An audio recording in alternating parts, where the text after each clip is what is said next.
Olá, bem-vindos à nossa conversa de hoje. Vamos dar uma olhada juntos no capítulo 35 de Êxodo. A gente vai usar alguns comentários, reflexões bíblicas para tentar entender melhor, sabe? A ideia é pegar os pontos principais sobre generosidade, habilidades que vêm de Deus e também a importância do sábado ali na construção do tabernáculo, aquela tenda sagrada, né? O centro de tudo no deserto. E olha só, tudo começa com Moisés reunindo o povo. Isso está lá no versículo 1.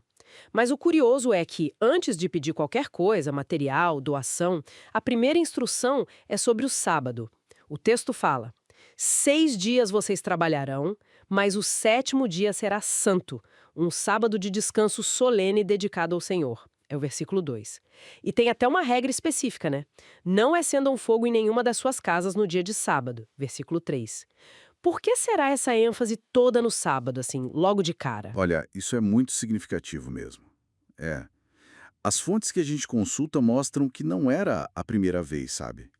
Deus já tinha falado da importância do sábado antes, lá em Êxodo 16, 23, 31. Era mais que um dia de folga, né? Era um sinal sagrado entre Deus e o povo. Está lá em 31.13. Tipo um lembrete constante da criação e também da importância de confiar que Deus proveria, sabe? Não só ficar correndo atrás do trabalho. Então parece que estabelecer essa pausa, essa conexão, era fundamental antes de começar um projeto tão grande como o tabernáculo. Sentido. Colocar essa conexão com o divino antes de, tipo, botar a mão na massa. Ok, e depois dessa parte do sábado, aí sim vem o pedido das ofertas. Voluntárias, né? Versículos 4 e 5. E a lista de materiais é, nossa, impressionante. Ouro, prata, bronze, tecidos caríssimos. Azul, púrpura, carmesim, que geralmente eram cores ligadas à realeza, ao sagrado. Linho fino, peles, madeira, azeite e especiarias, até pedras preciosas, ônix. Tá tudo ali do 5 ao 9. Mas o foco parece que não era só a riqueza dos itens. Era. Exatamente. O ponto-chave mesmo, que o texto repete bastante, é a motivação por trás. Fala a todos aqueles cujo coração os mover e cujo espírito os impelir. Isso no versículo 21. E depois, homens e mulheres, todos de coração disposto, no 22. A oferta tinha que ser de coração, voluntária. Alguns comentaristas até sugerem que essa generosidade toda vinha da gratidão. Talvez por lembrarem de como Deus cuidou deles no deserto, com o maná, aquela comida milagrosa, né? O que importava mesmo era a disposição, a vontade de dar. E parece que essa disposição foi enorme pelo que o texto descreve lá no final, no 29. Mas não era só sobre dar coisas, né? A construção em si precisava de talento, de gente que soubesse fazer. Sim, com certeza. O chamado também era para os sábios de coração ou os habilidosos. Versículo 10. Precisava de gente que entendesse de trabalhar com metal, com madeira, com tecidos, pedras, enfim. Para fazer cada detalhe do tabernáculo, os móveis, a lista é grande, vai do versículo 11 ao 19. E aí surgem duas figuras principais, Bezalel e Oliabe, no versículo 30. Ah, Bezalel. O texto fala algo bem forte sobre ele, né? Que Deus o encheu do Espírito de Deus, dando-lhe sabedoria, entendimento e conhecimento em todo tipo de obra artesanal. Isso está no 31. Parece bem mais que só um talento natural. Com certeza. A ênfase toda está na origem divina dessa capacidade.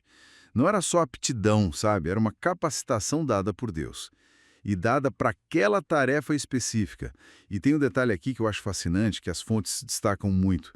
Essa capacitação que Deus deu incluía também a habilidade e, mais importante, a disposição para ensinar outras pessoas.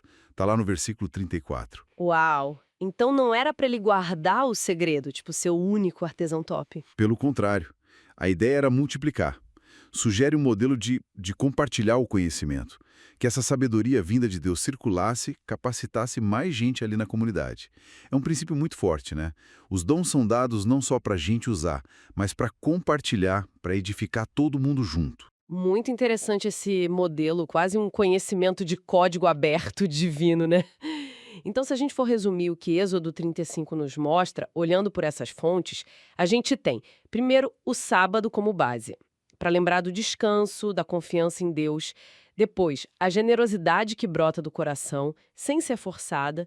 E, por fim, o reconhecimento de que as habilidades que as pessoas têm são, na verdade, dons divinos e que devem ser usados e compartilhados para o bem de todos.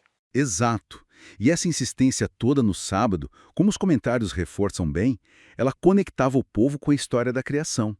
Isso fortalecia a identidade deles, a fé.